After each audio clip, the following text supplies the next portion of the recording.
Introducing a new podcast. Karen Hunter is awesome. If you like me on SiriusXM Urban View Channel 126, you're gonna love me. And Karen Hunter is awesome. Hey, this is Karen Hunter, host of the Karen Hunter Show on SiriusXM's Urban View. Karen Hunter is awesome is an actual podcast to bring heat and energy and knowledge and power. A 1-2 punch that I don't think you get anyplace else. Tell the truth. So check out the podcast wherever you get your podcast. You will not be disappointed. Karen Hunter is awesome. A new podcast from Karen Hunter.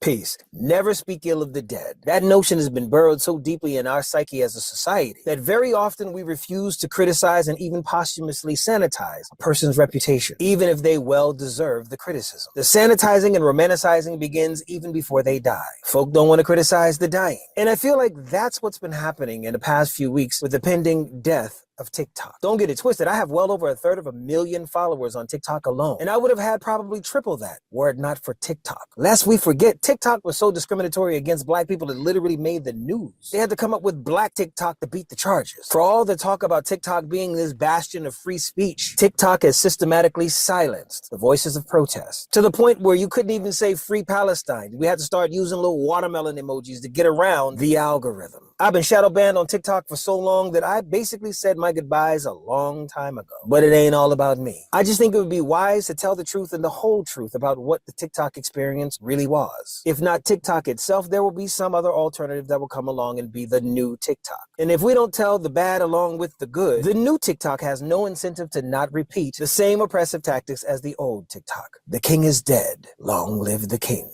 So while my heart goes out to you, who will be deeply impacted by the loss of TikTok, I will not personally miss what TikTok was. I will miss what TikTok could have been and can still be for you and me elsewhere. Let's keep in touch.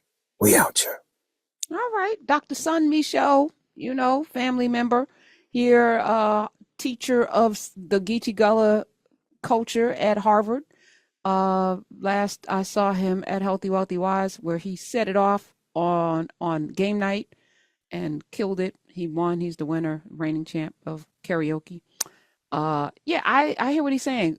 Aren't all of these outlets, though, using our information, pushing things to us, whether it's YouTube, Google, hey, y'all, Instagram, they're all using the same methods to gain attention. It's how the game is played. So how you play the game is super important, which is why I say freak the algorithm. Click on stuff, like it, be intentional, because they're doing something different. Roderick Morrow is here, the black guy who tips.com. What are your thoughts on this TikTok ban? So the scariest thing about the TikTok ban is that Republicans and Democrats agree. And that, I'm sorry, but that freaks me out, because they don't agree on nothing else. Literally the humanity of people they don't agree on. But when it comes to this, everybody, like from Bernie Sanders to Mitch McConnell is out here like, yeah, the TikTok gotta go. And then the one person who's like, I'm gonna save TikTok is Donald Trump. So I don't know what to tell y'all guys on this one. I'm kind of like, maybe it's gotta go just off of that. Like, just if in that, and honestly, I would probably feel that way on any subject in the world. Like, if you were to be like, hey, pick something, pepperoni on pizza. Everyone love pepperoni on pizza. I love pepperoni on pizza. If Elizabeth Warren and JD Vance was like, pepperoni on pizza got to go, and then Donald Trump was like, nah, it's great, it need to stay, I'm like, so we done with pepperoni on pizza? I'm sorry, it's above me. I'm sorry, it's above me. And what's sad? I don't know where to go to trust anybody on this. Right. I had to make a conscious decision about, Twitter and this and that. I left Facebook officially after the Cambridge Analytica thing, but I'm like, they got more followers now than Jesus. They do. Man. They got more followers than Jesus Christ. I was like, so me leaving didn't stop y'all from, leaving, because how am I going to be in touch with grandma? Right. But at some point we're going to have to, because I have 1,000 email addresses. So I use different email addresses for different things. Some stuff, when I'm buying things, so they're not spamming me, I got an email address for that. So I have an account because I want to preserve my image and likeness. Right. But I'm not active on these things and they don't have my real information. Right. But let me ask you this, because people are like, what about fan base? and I'm gonna be honest. You know, I've had Mhm. Isaac Hayes III on several times. I think you've been on when he's been on. Mhm. And I like him. I like what he's doing. But I personally don't use social media to make money. I don't Right. use YouTube to make money, which is funny. Somebody's like, "Well, you're gonna lose followers." I'm like, I literally pay the people who do my YouTube with the YouTube money. That money ain't going in Right. my pocket. I'm good. Like, Right. I don't care if it all goes away. So, but that's the problem. Listening to Cam Newton and others, when you're dependent upon an income and then it's gone, because we all fold new money into our lifestyle. But if you Yep. never fold that money into your lifestyle, then you never have to depend on it. So if it goes away, there's no problem. There's a lot of people going to be financially hurt when TikTok goes away because they're making $10,000 a month, $20,000 a month, $50,000 a month, posting videos because of the way the algorithm works and the Yeah. followers. I haven't made a dime off of TikTok. I don't care whether it stays or goes, which is why I'm not Yeah. running over the fan base because that's not my mission. My mission is not to get fans to pay me, to get a following so that I can make money. That's not. Same. But if that's you, take your ass over the fan base Right.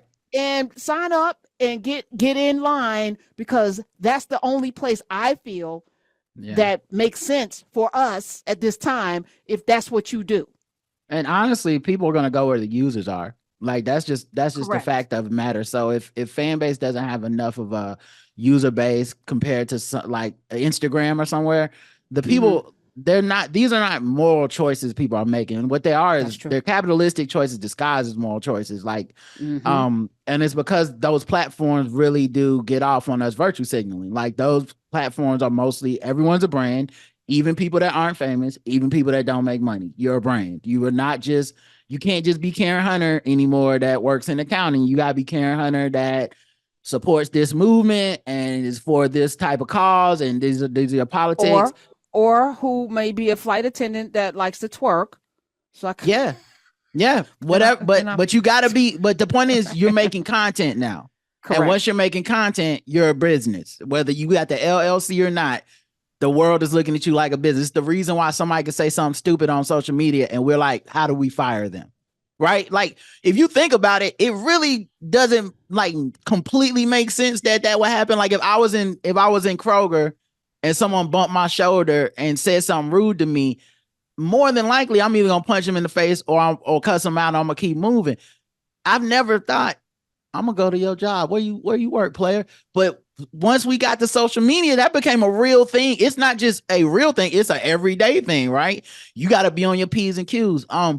But I think the scariest thing about the TikTok, other than the Republicans and Democrats agreeing, seeing people do the like bye to TikTok because they're influencers and they're about to lose this stream of either revenue or followers of attention, whatever they were getting from it, is how disparate people's experiences have been. Because there's as many people who are conservative as there are liberal people who think TikTok is the government trying to shut down their cause. And that is fascinating to me.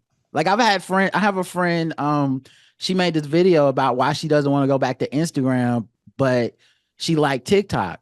And then she was saying a bunch of stuff about TikTok that was positive and a bunch of stuff that was negative about Instagram.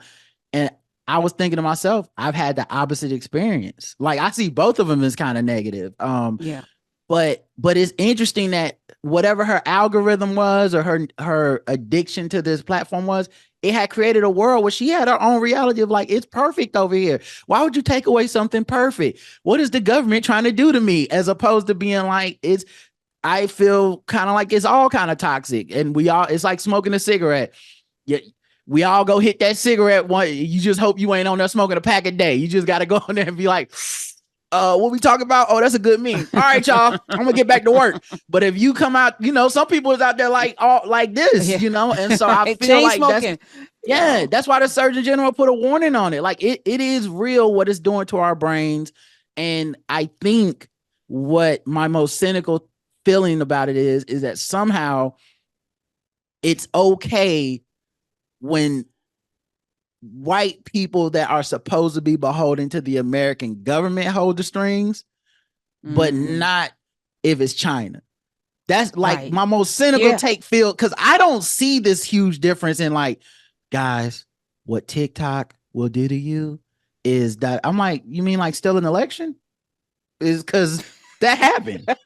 That happened. Cambridge Analytica happened. We all saw it. Y'all had Mark Zuckerberg up there sweating his perm out in front of Congress.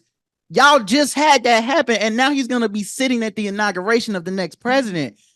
What I'm supposed to be scared of the Chinese one, but not scared of this man. Elon Musk owns Twitter, X, whatever he wants to call it at this point. He's gonna be sitting up there. Jeff Bezos pretty much runs our internet at this point. All three of these fools about to be sitting next to each other at the inauguration. That's Bill not Gates scary. just had a 3-hour dinner. Bill Gates, who owns more farmland than anybody else. Before him, it was the other billionaire, Ted Turner. This is, to your point, you're saying something. Because I'm like, we're supposed to fear China and not the people that did the Trail of Tears. Yes. Enslaved my ancestors. And we don't got to go back that far. We don't got to go back that far. George we Floyd. just had another election. Oh, correct. Where their platforms were spreading misinformation. One of them owns Twitter and was putting out AI pictures of Kamala Harris. Like they scary. You know, like they're like, ooh, big bad China. And I'm like, I'm sure China is scary. Don't take this as me being like, China not scary. I'm sure it's scary. But y'all scary too. And y'all like, nah, these billionaires is different. Okay. They just stealing elections over. They not gonna take it too far. China, though, they gonna get your cell phone. Like, I don't know, man. It all sounds scary to me. Which is why we have to be mindful with how we interact with these things, with these spaces. And I'm not even chain smoking. I'm not smoking every now and then. I'm in with my mask on, throwing cocktails. You coming outside. You doing what I used to do because I don't smoke. You doing what I used to do when everybody be on their smoke break, and I just come outside because it's like y'all ain't getting a 15-minute break, and I gotta keep working.